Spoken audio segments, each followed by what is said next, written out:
Today is the beginning of a new Noob to Pro series on Shindo Life. But this time there's a catch. I can only use RELL coins, and I can only use my spins once to get my bloodlines and elements.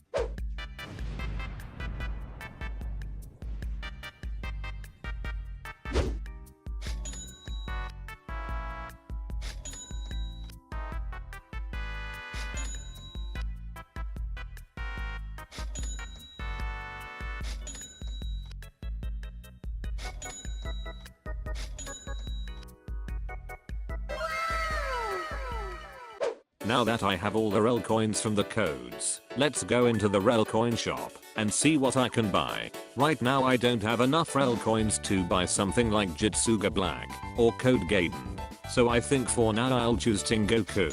It's got a good mode and some very high damaging moves. So I think it'll be useful for boss grinding. Now let's spin and see what bloodlines and elements I'll be using for this Noob to Pro.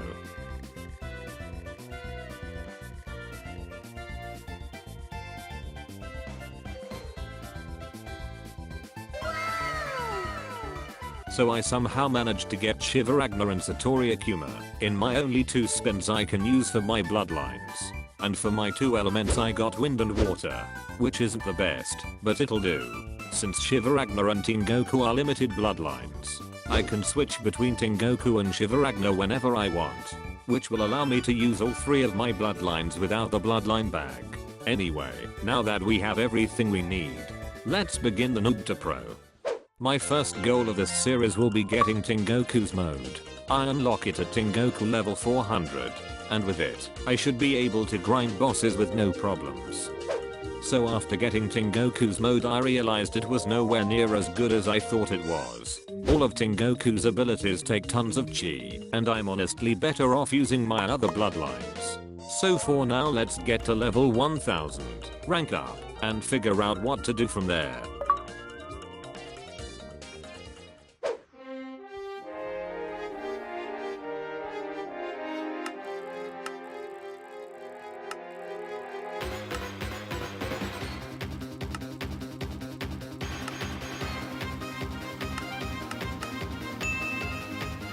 Now that I've ranked up to D rank, all I want to do is level up my bloodlines and get enough Ryo to unlock Tengoku's bloodline abilities.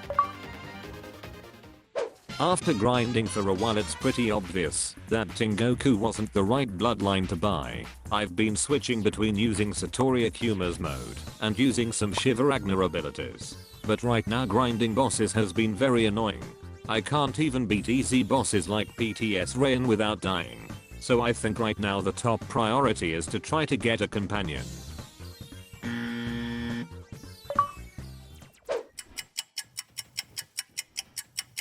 Some more grinding later, and I'm back at max level, and have been grinding bosses for a while now. I'm rarely getting any boss drops, so I don't know how long it'll take to get a companion. After grinding in the Obelisk village, the only boss drops I managed to get are the Fist of Steel and Acidic Cloud sub-abilities. So instead of wasting more time, I think I'll go to the Narumaki Bridge and grind the Minakaze boss for the Minakaze companion. It's the best companion in the game, and will definitely make boss grinding easier down the road. It's been 2 hours and I still haven't gotten the Minakaze companion. And it's not like defeating Minakaze is easy. He constantly spams his overpowered moves, and I die multiple times before I can defeat him once. So it takes around 2 to 3 minutes just to defeat Minakaze once. And the only times I've gotten boss drops from Minakaze were the second stage for Minakaze's mode. Some more grinding later, and I finally got the Minakaze companion. Now what I want to do is rank up to D2 and level up the Minakaze companion. Before I went to rank up I managed to get 2 boss drops in my Ember Village server. So I guess I now have the Akuma Eternal Hand mode in the multi-vanishing clone sub-ability.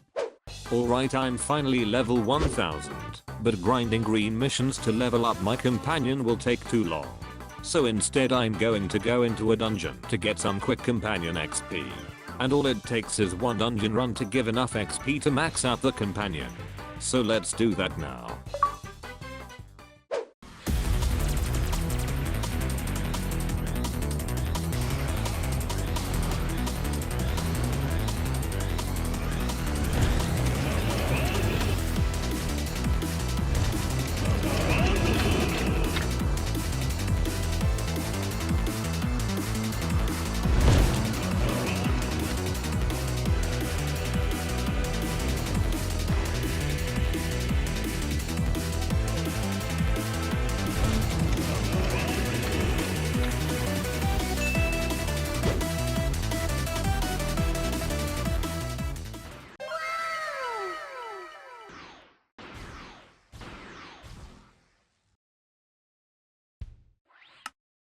I'm finished with the dungeon, and after completing it, I managed to get the Dagger Wire boss drop from the dungeon boss. But I won't be able to use it until I'm B rank because of its stat requirements.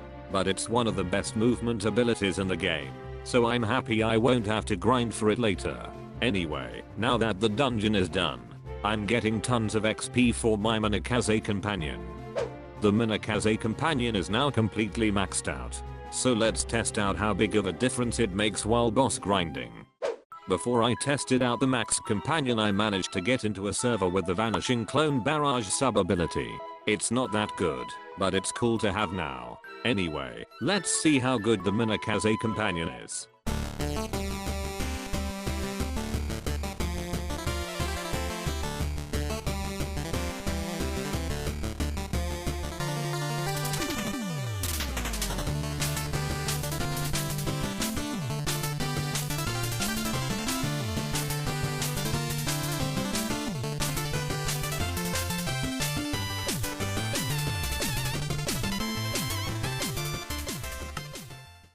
I can definitely grind bosses way easier now, and I no longer have to run away to try to charge my chi. So I would say the maxed out companion is extremely helpful. Next video I plan on farming some RELL coins to get enough to buy a new bloodline, then grinding to B rank, to use the Dagger Wire. So stay tuned for that. If you enjoyed this video, and want to see more of this series, don't forget to like and subscribe. Bye.